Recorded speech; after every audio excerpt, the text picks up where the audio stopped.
had thought about earlier when I was looking at it. I'm gonna probably have forgotten some of it, but nonetheless, if I have, then it wasn't meant to be anyhow. So, but I didn't take my pen and jot it down, so we'll just have to wait and see. But last week we got up to about verse 6, 7, give or take, right in there's where we left off, and we'll read a couple verses beyond that and pick back up with where we were. Let's see. Let me just Let me just go back to verse number 1 so everything rolls. Joshua 9, verse 1. And it came to pass when all the kings which were on this side of Jordan, in the hills and in the valleys, and in all the coast of the great sea over against Lebanon, the Hittite and the Amorite, the Canaanite, the Perizzite, the Hivite, and the Jebusite, heard thereof, that they gathered themselves together to fight with Joshua and Israel with one accord.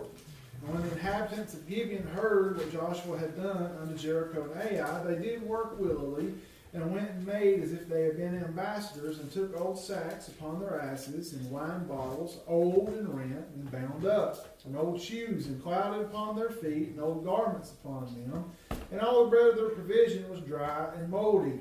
They went to Joshua unto the camp at Gilgal, and said unto him and to the men of Israel, We be come from a far country, now therefore make ye a league with us. And the men of Israel said unto the Hivites, Peradventure you dwell among us, and how shall we make a league with you? And they said unto Joshua, We are thy servants. And Joshua said unto them, Who are ye, and from whence come ye? And they said unto him, From a very far country thy servants are come, because of the name of the Lord thy God, for we have heard the fame of him, and all that he did in Egypt, and all that he did to the two kings of the Amorites that were beyond Jordan, to Sihon, king of Heshbon, and to Og, king of Bashan, which was at Ashtaroth. Now we'll pull up and stop right here and go back. We'll probably get a little bit further than this, but nonetheless, go back. Well, I want to go back to where we left off. I'll get this out in a second.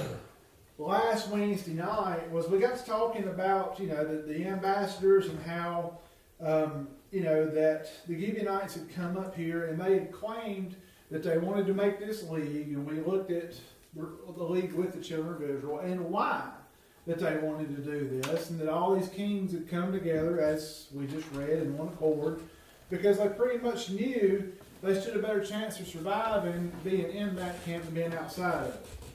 Okay? Because, well, they already knew what had happened to the people that stood against the children of Israel and his people. Well, we also looked at as far as the enemy goes, and the last thing that I left with us was thinking about Joshua and how he got, y'all bear with me when I make this statement, how he got himself into the situation that he's now in. Okay? Could we all agree that Joshua's in a situation now? Oh, sure. I hope so, because that's kind of plain to see. Even though it's really easy to overlook it if you just get in the habit of just reading your Bible and not just slowing down and taking in what you're actually reading. Just read it, you'll skip right over it and you ain't going to see it. You read it slowly, it'll speak back to you. Well, what we were looking at there as far as Joshua goes, where we left off last Wednesday, is we was talking about, why he may have went and got himself into this situation. That's where I want to get back to here. Here's where I was going to add this a while ago. I had made mention last week about a lack of homework per se, and that was up for discussion. Homework recon, if you will, and God using the situation as a teaching moment. We looked at some of that now, and we know that Israel had been forbidden to make any leagues and things like this. But something that I wanted to go back to as well was the simple fact that, if we knew a little bit more about our enemies, then we could be more victorious in our fights and in our battles for the Lord. Now, when I say that, I'm going to ask you a question to kind of elaborate on that here in just a minute. But if we know, let me just go ahead and ask you. If you know more about your enemy, how does that give you an advantage?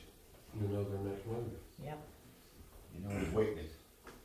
There's what I'm really looking for, but that's correct as well. All right. Well, what you perceive will be their next move as well. Okay, let me put this on a level where a good chunk of us can grasp it, and where some of the rest of y'all probably can too. Deer hunting. Okay. Anybody that does much deer hunting knows you do some scouting, and yes, I know people do it differently nowadays than what we did 20 years or so ago. But nonetheless, scouting is still scouting. You're trying to gain some knowledge of what the patterns of deer in your area, times, what they eat, where they eat, how they travel from point A to point B, and things like that. Why do you do that? So you know how to set up to catch them with your best chance of knowing their next move, correct? There's another word for that. Ambush. There you go. The children of Israel just did this, did they not? Okay. Well, don't you think that our enemy does the exact same thing to us? Don't you think that these Gibeonites, even though they had just said, where are we at? Verse number 9 said that they were from a very far country. That was a bold-faced lie. I mean, lied right to Joshua's face. He said, no, we're not from around here. We're from, way down yonder, and it's really just down the road, so to speak.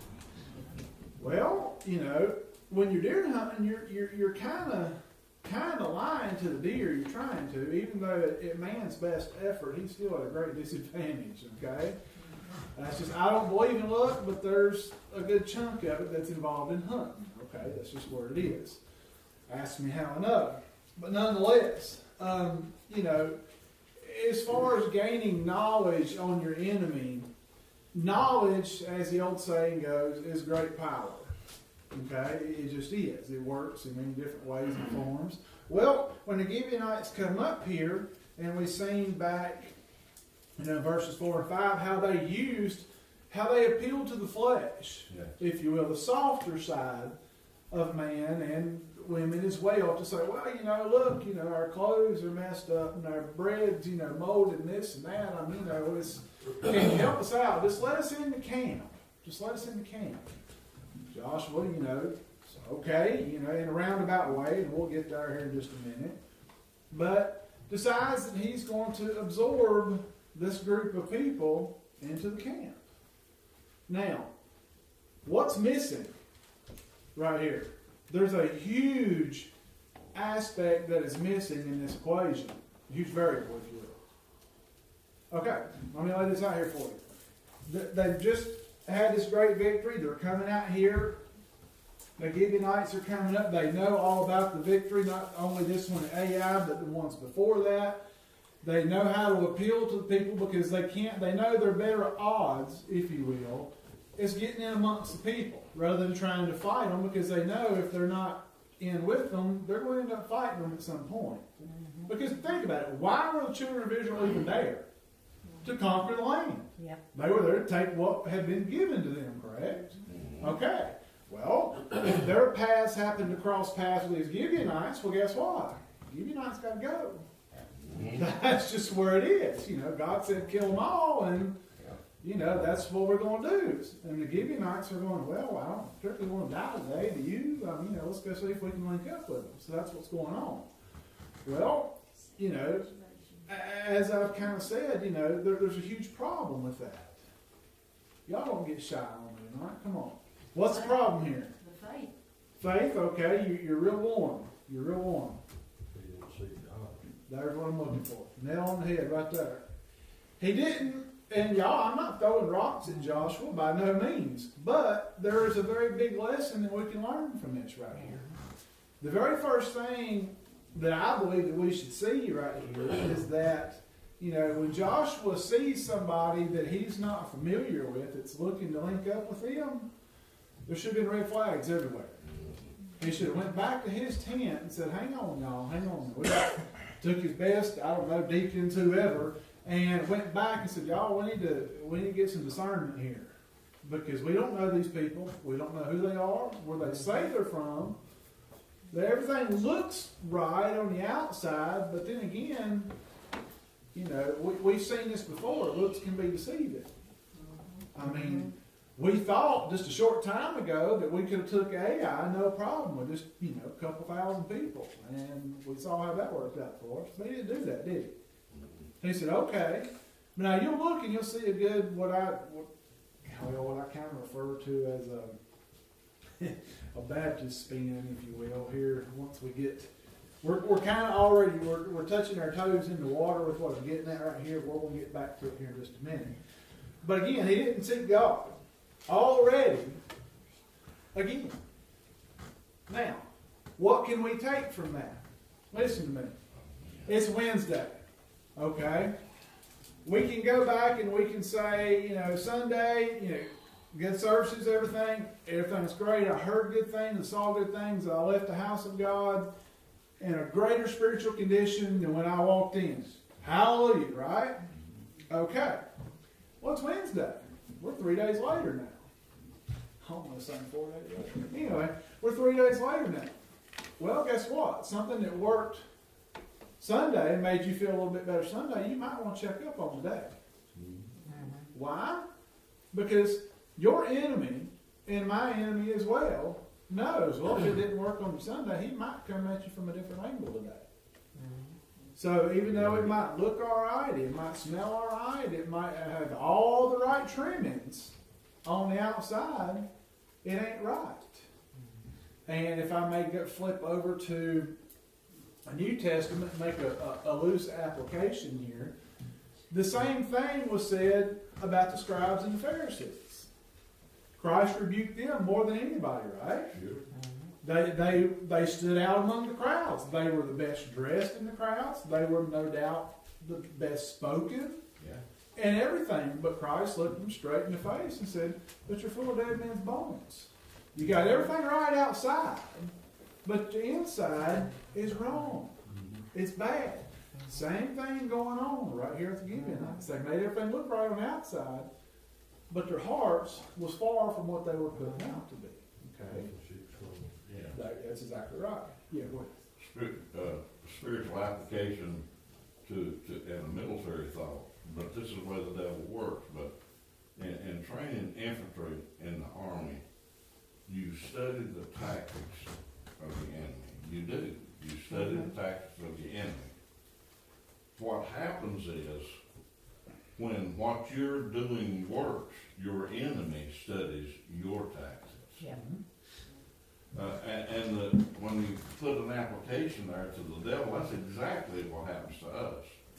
We don't really give the devil a hard time and force him to change his tactics much. Right. Because what he's doing works so effectively. But if it ever gets to where God gives you the victory, and you study his tactics, and you say, and I've uttered these words and giggled, devil, I'm on to you, it ain't gonna work this time. Amen. As surely as you are on to him, he's studying your tactics. Yep.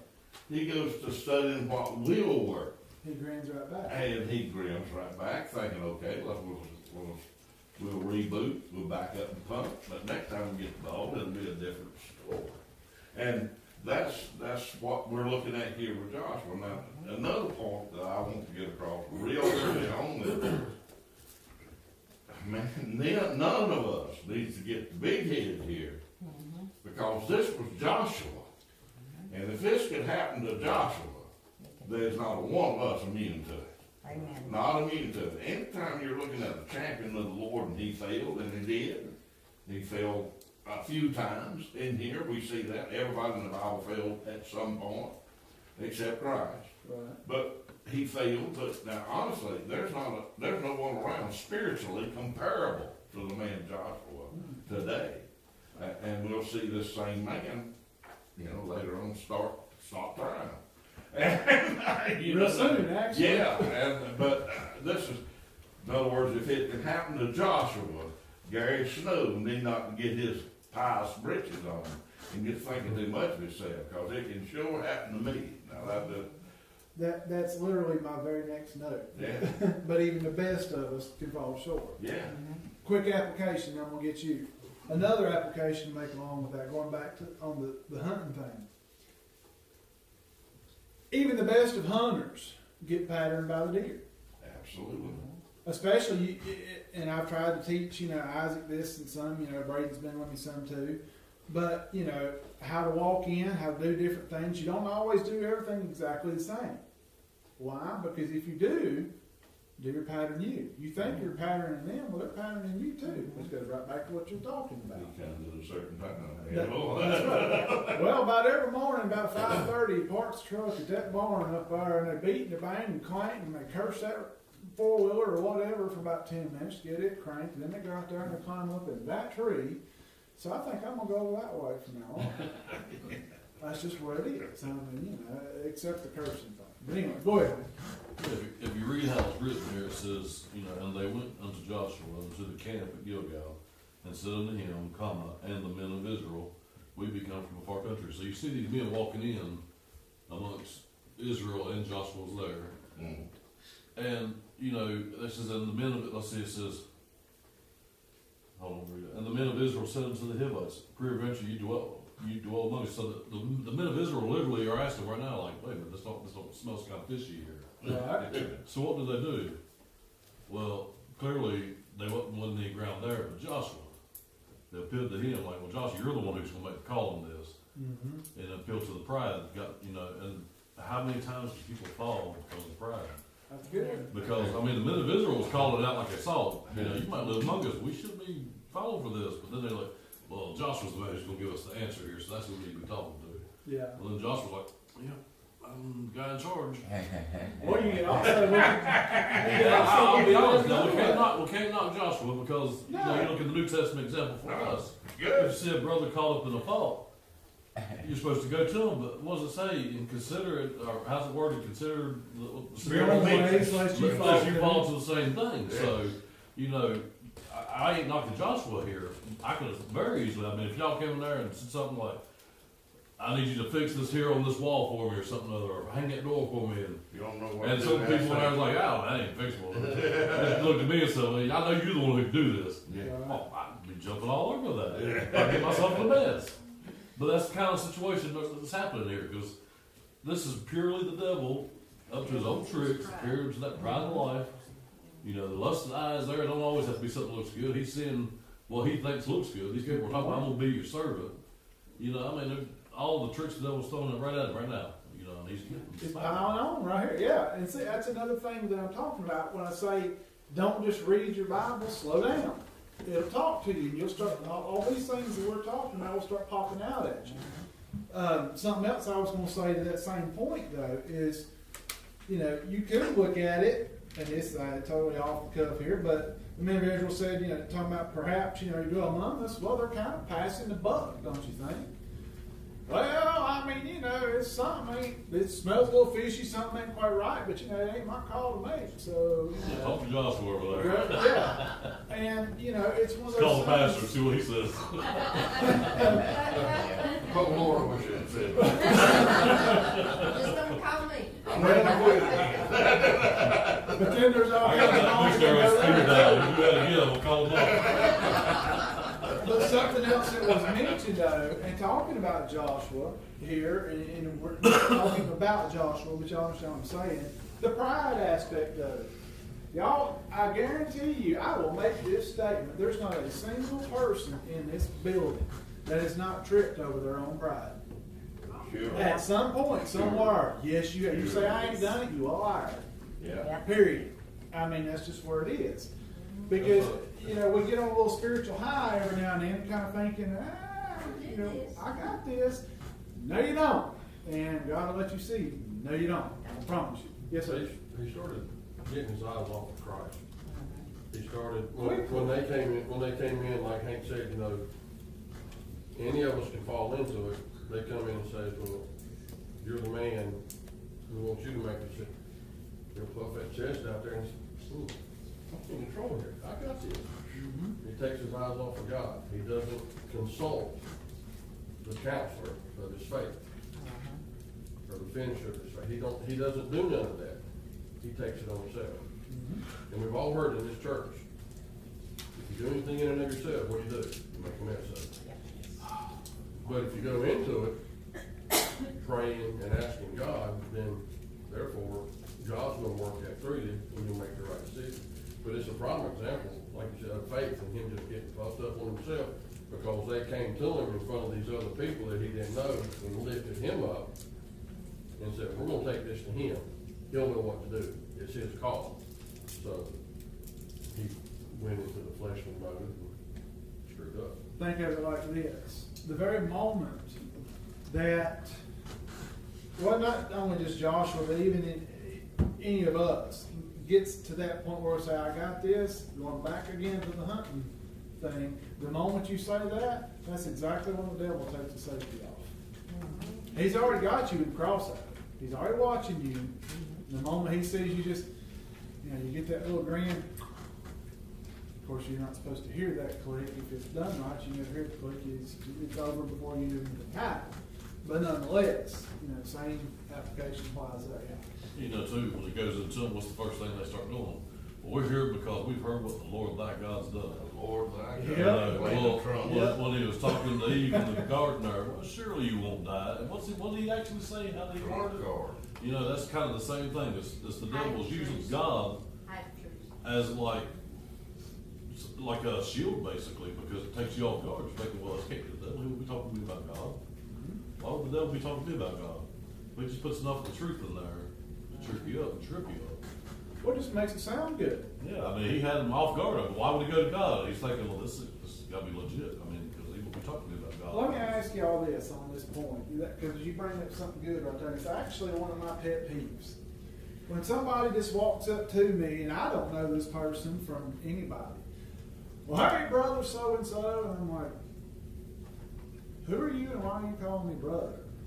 There's one reason why you should be calling me brother. And one reason only. That's because you are a brother in Christ. Now, when I was young, y'all have heard me testify this before, people, especially my grandpa Hutchins, when people used to come by the bar, they say, oh, Brother Kelly, so-and-so, and I never understood why these people that I knew were not my great uncle were talking to my grandpa saying brother. And he sat me down one time and he explained it to us. Okay, well, well, now people, I think that term gets used way too loosely anymore. I mean, I've talked to people, whether, some at work, some people I used to work with, see people that, like I say, I don't even know. Oh, brother, this and that. I'm like, just don't say that, And I'm not going to, verbally put somebody in place with that, but to me, internally, that just don't sit right with me. I don't like that. Red flag. It's a red flag. There you go. Because, and especially, around, well, I would hope that you wouldn't do that in the house of God. If somebody's there and they call you brother, you ought to at least give them the benefit of the doubt anyway. But nonetheless, even giving the wrong people the benefit of the doubt has its own consequences. We're looking at it right here, are we not? I mean, that's like up front, here it is, another thing for us to see that you can't miss. I mean, that's just where we are. That's where we are. They got as close as hard as they could get when they played that game. Sure did. I mean, well, yeah, you couldn't go any closer. Because everybody in this camp right here worshiped God. They were following the man of God, their leader. I mean, they knew basically everything there was to know, correct? It'd be like knowing everything about this book and following a good pastor and everything else, and then somebody trying to just kind of come in the side door over somebody and just, link up with you, and you say, oh, yeah, come on. You don't know who that person is or what part of a cult they might be a part of. You don't know. Be careful who you put your arm around.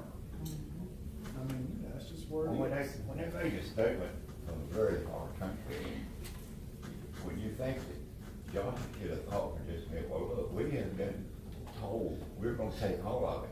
We're looking at, in my understanding, 300,000 miles of land, what was theirs, but then we're 30,000 miles. Yeah, about 10, yeah. On a very far country, that should have told Joshua right there, it don't make any difference where you from, we coming to get you. And we've been told to do it, we've been told it's ours. Good point. Hey, you Got take, slack. pack up and go back. Get ready, because here we come. That's very good, because I don't have that, but that's good. Think about this, y'all, for just a second. If they come to Joshua and they said, we're coming from a very far country, you know what should have been the first thing in Joshua's mind? You're dead. Yeah. Yeah. you're On dead. this side of the river. Yeah, Yes. exactly. All Because this- this, all this is supposed to be ours, and you're in my way. So, all right, fellas, you know, line them up. Here we go. Chop, chop, chop, chop, chop. However, which way you want to do it. Yeah, it's kind of brutal, but it's just kind of the way it happens. I mean, you know. But they didn't exactly have snipers back then. But nonetheless, I mean, it's still the truth. But what did they do? Again, circling. Don't say circle back, Billy. Do not say that. Going back. There we go. Going back to what we were talking about at the beginning there, you know, they appealed to the flesh. Appealed to the flesh. Well, we're friends. We're seeking. Golly, the devil's trying to trick me up all kinds of political ways up here. We're seeking refuge up here. We want to be in here with you. Well, now who are you? I don't know you. I mean, you know, it's just. I'm not saying don't trust anybody out here. But don't trust Be anybody out here. But be cautious. I mean, because especially y'all, if people know you go to church, if people know you claim to be a child of God, if They gonna people play. say that you, whatever, that's the exact card they're gonna play. Mark it down every time. It'll happen. If it ain't happened to you yet, it ain't far off, I promise you. Y'all flip the quarter, go. I don't know whichever, one of you talk, go for it. Mine's quick, I know Brother Gary, he's more in depth than I am, but that's, these people is that prime example of the enemy knowing the enemy. They had already heard, they already knew, they knew what card to play. Mhm. They studied their enemy, they had done their recon. Yeah. They had searched out to see, like we mentioned before, that soft spot, or that, weak spot. And, their weak spot was the humanitarian spot in Joshua. And so that's the card that they played, but that's a prime example of your enemy and what you're talking about, you know, people knowing that you're Christian, that you go to Solid Rock, or that you do this, or you need to be careful that you're not played into that same hand. We've got to be very cautious of what we do and say. It's okay to say, hey, I'm a child of God. I go to one of the best churches in the county, which is true. And they ask you what it is, you can tell them, invite them to it. But still, that person you're talking to may have already done their homework. They may already know who you are. And just like I, murmured there just a minute ago, the wolf in sheep's clothing. Now, they may be that wolf that you need to look out for. That's exactly right. To be quite honest with y'all, that's one of the pastor's main jobs. Yes, sir. That is. To keep an eye out on the flock. There you go. Yeah, go ahead.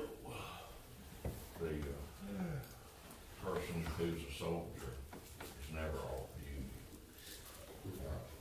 As long as the battle rages. You know, you have to be sent behind the line if you're off duty. Apparently, they've taken R&R. You know, that's what it's like. I ain't saying, Good thought. I'm not saying that, but they were at ease inside.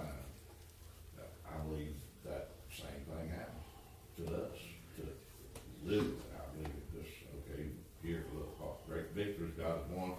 Now, let's breathe long now. Let's take it easy here. You can't, as long as the enemy is alive.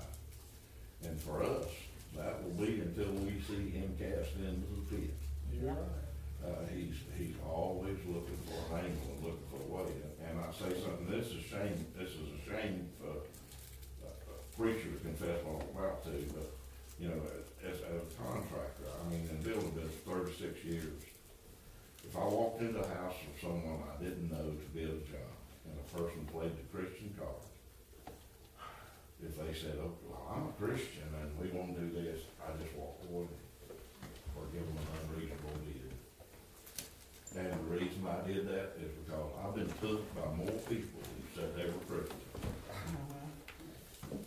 And honestly, what people say don't matter to the ill dealers. And what you're saying, if you say I'm a Christian, go ahead and live it and prove it to them. That's what I was about to say. Prove it to me, and that's where it comes in. And they honestly, there's several things wrong about this, but every one of them have application to us today, every one of them does. And you just can't never, you just can't let your guard down.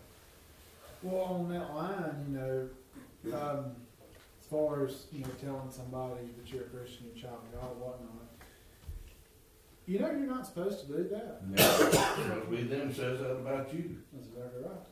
A lot of people don't know that. But they've never taken it into consideration. I actually, years ago, in my Sunday school class, teenage class, I had t-shirts made up that on the front of it said, I'm not religious, but on the back of it says, I'm a child of God. Made them, you know, we wore them, and that was fine. I got to looking at it one day, and I was like, Billy, you shouldn't have to ever tell anybody that. That's right. Amen. They should be able to see it.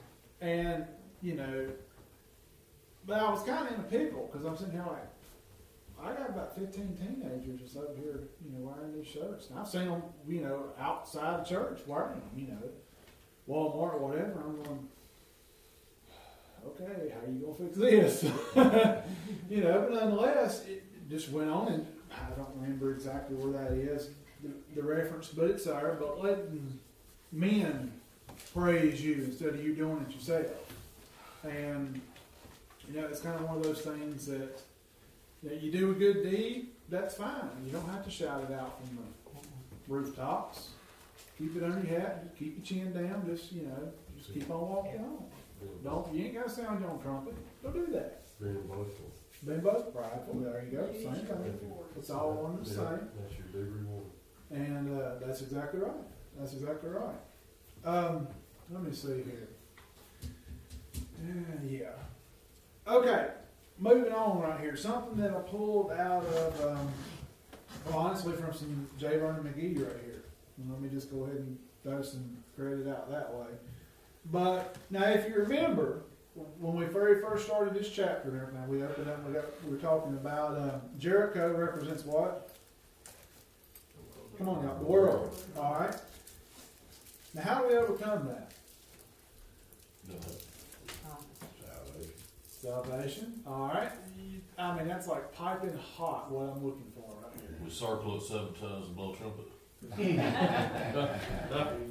Yeah, you just throw another log on the fire. Let me just feed this to you.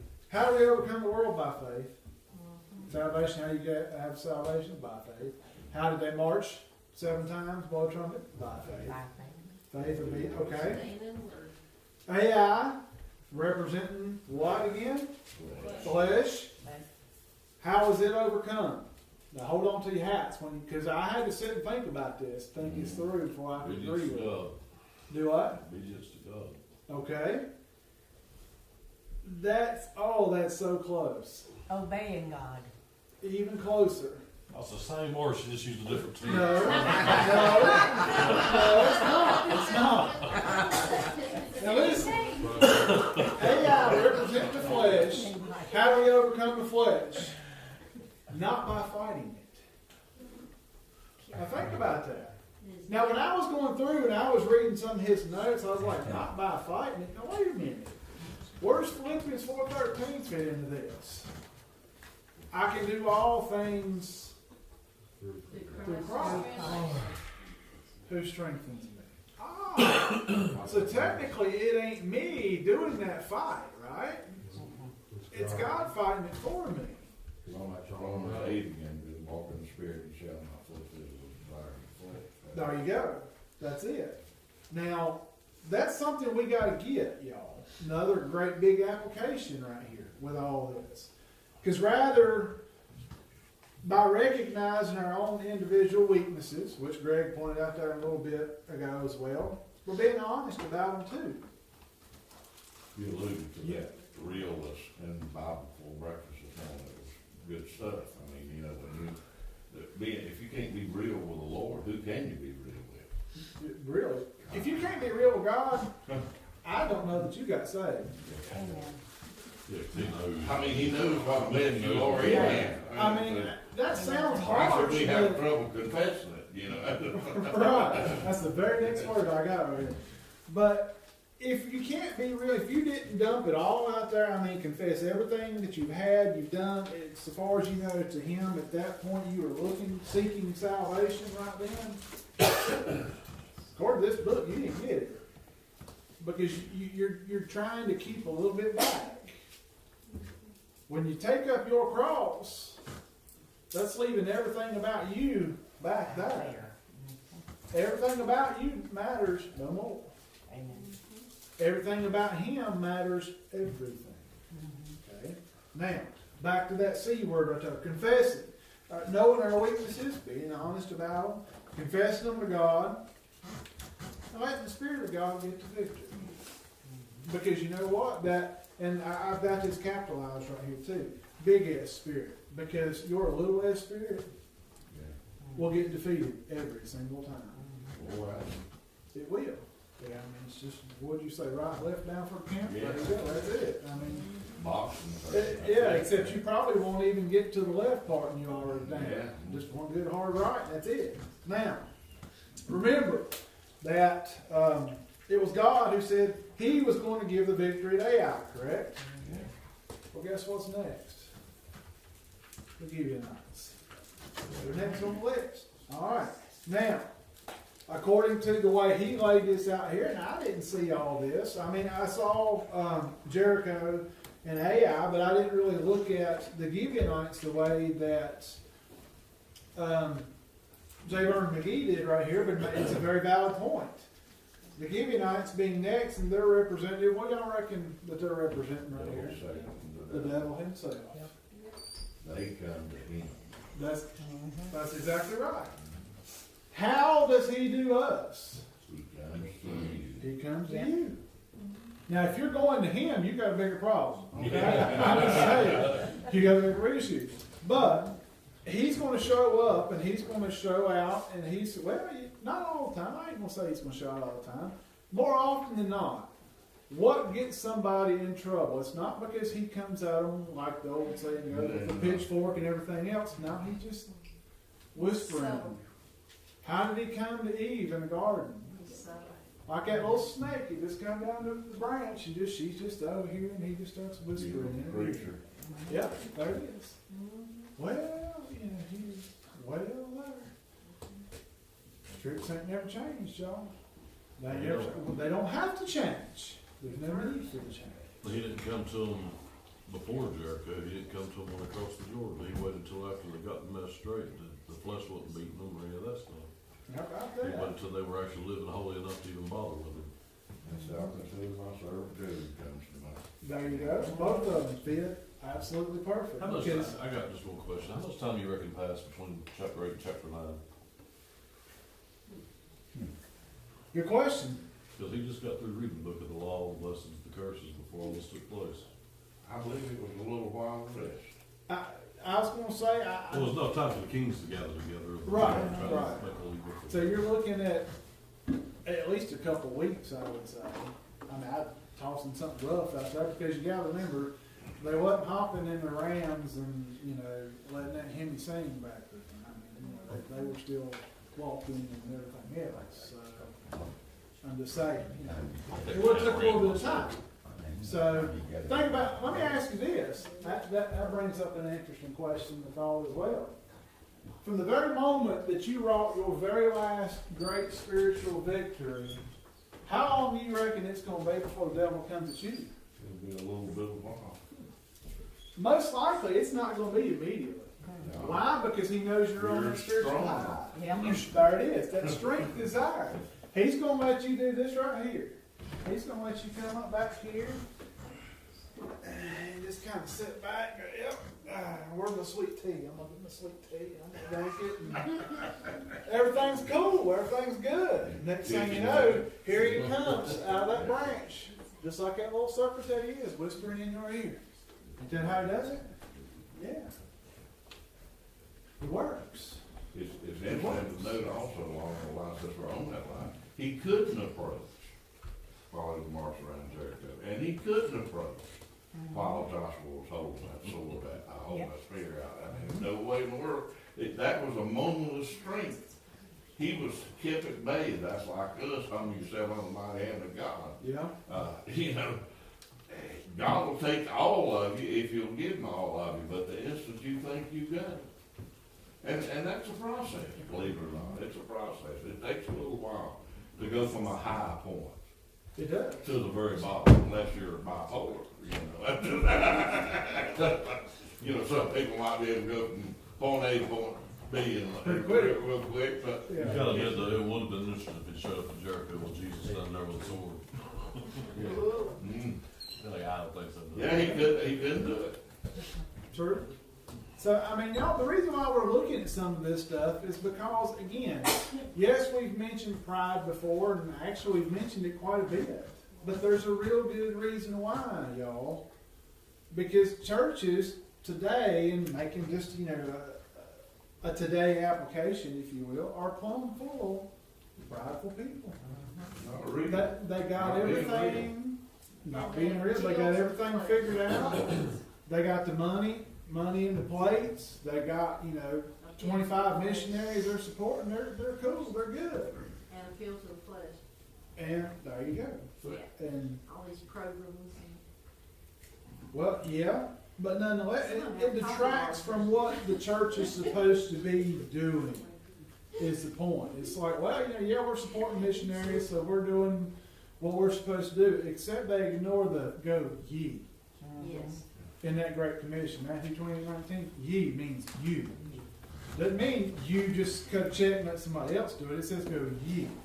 So that's personal accountability. Yeah. That fits right in with what I was fixing to say. How many of us have been real enough to say, Lord, I love you, and I know you died for me, and I know my name's written down in the Lamb of Life. But Lord, I'm not going, because I don't quite trust you in this matter. And that's exactly what we're saying, whether we're verbal with it or not. Our actions. That's That's true. what we're saying, we speak with our feet. If you're not doing it, you don't believe it. And that's how simple it is. And, you know, Joshua was attacked here, not because he didn't believe. Correct. He was attacked because he was at ease in Zion. He had brought great victories. I wish any of us could get to that point and wrought the great victories. Hank and I used to have a conversation, I said it often, but I doubt if I've ever been a big enough fish to attract the devil's attention. Truthfully, I work on myself all the time. I would like to think that I have. But nevertheless, I just really doubt it. And the truth of the matter is, I'm defeated long before the devil comes personally, most of the time. And that's what just happened here. But, or happened with Joshua, at least he had to get to stage 3 to come his way. And we need to be, our relationship needs to be honest and open. And honest and open to the point that, you know, I hate to refer to an old western, but you know, Lonesome Dove had a line in there where old Gus, something happened to him. He didn't quite like it, and they was trying to get him to pray. He said, just be honest with me, I got it all against him right now. And, you know, that's just, we ought to be real with God. If you want God to be real with you, be real with him. He knows you anyway. And he'll meet you. Yeah, but he sees that blindness, that craziness. We all try to be Academy Award winning actors. Ah, When God knows anyhow. there you go. And you know what? He ain't the only one that knows. No. So That's don't, again, just don't ever You can't fool either one of them. leave that out. So, now,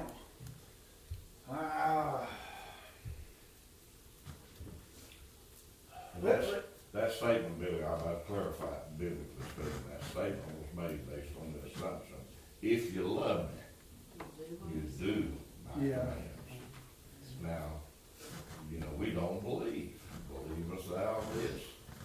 Though he were dead, yet shall we live. Believe us thou this. We need to answer that question just as hard as we can, daily. David, yeah. And, you know, it's a part of our spiritual growth. Believe you are right now, and I am right now. Let's put my name in there, not yours. But I am right now at the spiritual point, as far as my faith and my belief will take me. You're correct. And that's how simple it is.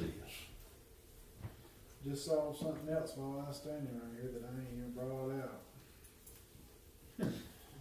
Tell me where God don't live. But, look in verse number 8. And they said unto Joshua, what did they say unto Joshua? We're your servants. We are thy servants. Raise your hand if you'd like to have somebody serving you. You better realize where you're sitting. You've been on a cruise, it felt real good. I'm telling you, you wouldn't have somebody bring you supper every now and then. Yeah. Wash your clothes, clean your house, everything else. Yeah, I understand people take pride in some things themselves, a good kind of pride. But, You little you chocolate know, in your belly. oh, are you know? Yeah. Don't get me over. But anyway, everybody would like to have somebody serve them something every once in a while. You know what? Feels right to the flesh, does it not? Y'all understand, these people couldn't just throw their clothes in the washer, come back 45 minutes, give or take or so later, throw them in the dryer, and go on back to doing what they was doing, right? Realize they didn't have that same ram that they got there and just, well, you don't even turn the key, you just push the button. Just push the button and take off. No, they out here, you know, saddling up whatever they's riding, whatever, and it took a lot more effort. Wouldn't it be nice if you had somebody that already had the donkey out here waiting under your lean-to for you, and all you had to do was walk out there and just hop on it? We're your servants. We'll do whatever you want is what we'll be. Just let us in the camp. Think about that. Think about that. That didn't even come to me till I just looked down and it's just like, we are thy servants. We are thy servants. Put the application with the devil and say that same thing with it. Exactly. It gets really big. Whatever. It don't make no difference. Whatever you need him to be for you to have your flesh satisfied, do you think he won't go for it? He'll serve it up on the shiniest silver platter you've ever seen. I'll pay the bank account. I'll prosper you. I'll give you that boat. I'll give you that car. Just let me in the camp. Well, it kinda comes back to that saying, if it's too good to be true, then it probably is. Yeah. Exactly right. Amen. There's a lot of truth in that. I agree. It gets big when you put it like that. It really does. It's a good point. It does, and I'm gonna try to tie this off right here because we still got a little bit to chew on right there, but then we're gonna kind of turn the corner, and I don't want to try to stop at the edge of the corner and then start off at the turn. I want us to be able to kind of round the corner all in the same conversation. Y'all follow what I'm saying? So for tonight, anyway, we'll pull up and stop right here. But just think about what we just said right here. And, Lord willing, if we get to see next Wednesday, I don't know, you don't either. If we get to see Sunday, I don't know, you don't either. But think about this. When we leave, before we leave, and as we leave, and after and everything else, the devil will tell you, and in some cases give you, anything and everything that you could possibly want and or desire. If you just leave him, Get his foot in the door. that's all he needs. Just his foot in the door. Y'all, He's a merchandiser of his flesh. he is, and it's one of those things that It shouldn't be so easy. we shouldn't. Sadly, we are.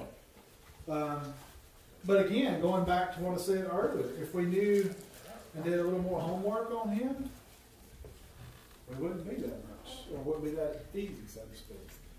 If we walked a little bit more, and to my shame, my very favorite chapter in the entire Word of God, Romans 8, if we walked a little bit more and lived it a little bit more, we wouldn't be the easy targets that we are. We just wouldn't. How do you say that, Bill? Because Word of God tells me so. That's why. And I'm either going to accept it and take it at face value and believe it. If I'll just do things God's way, everything's going to be okay. When I start veering off of God's way, that's when things start getting sideways. I've seen it in my life, you've seen it in yours, we've all seen it in others. Why can't we just learn? Yours do. That's it. All right. As far as my part, there we go. Well, I really enjoyed it, several were good. this, what we're plowing through, y'all, and I'm telling you, there's so much more points, lessons, and applications. I'm telling you, I'm not getting it all out here.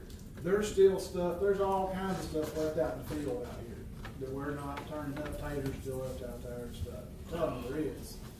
We're getting a handful of them, but, you know, that's where it goes back to personal reading and studying. And what the Lord reveals to you and how He shows it to you, okay? Because again, like I said, you know, just looking back at what I just read right there, I've had this lesson done for some time now. And I went back and I reread through it, and I reread through it, and that just popped out at me while I was standing here 5 minutes ago. It should have been another red flag too, where they said they wanted to serve Him, Peter serve. Mm-hmm. They're serving Him, they're not serving the Lord. Oh, how about that? Very good. Very good. Huh. Marty's like, it is what it is, y'all. You know. But think about it, y'all. I mean, you see how we can get blinders on real quick, and things that ought to be huge red flags can get to be kind of, the water can get muddied up. Let's just put it that way. This water is crystal clear, y'all. It's crystal clear. So it's when we get to leaning to our own understanding and our own thoughts, that's what it is. When we get back over here in this seat and start taking it easy for a little bit, that's when the mud starts flowing in the creek. Anyway. Alright. I'm What good. would the world be like if Israel had took all this land? Yo, a lot better off than we got on it. I mean, we're talking Saudi Arabia, and, they would not exist. That's true. Well, half Egypt, all of it. A huge chunk, yeah. I mean, you're looking at the better part of, well, you go beyond the Tigris, Euphrates rivers, you're plumb over into Pakistan They and would, everywhere. they'd have been bigger than the United States for today, Yeah. they're bigger than outside of Rhode Island. I was gonna say small, yeah. You know, So, but yet they're also, you know, they will get it. they will. They will get Do not forget that. every foot of it one day. It That's- will be theirs. They must sit thinking it will not be called Palestine. Said that. Palestine's gonna get theirs. Yeah. So, do you have something, Hank? Okay, all right, I thought you. All right, well, I'm on the head like I say, we'll wrap up right here, and you know, we'll start on this side of the turn next Wednesday night, and then we'll take off. From there. All right, let's pray. Heavenly Father, I come to you again tonight to just thank you again for yet another good service, Lord, another good discussion that we've had, Lord, for the things that, Lord, that you've shown me that I've got even in my notes, Lord.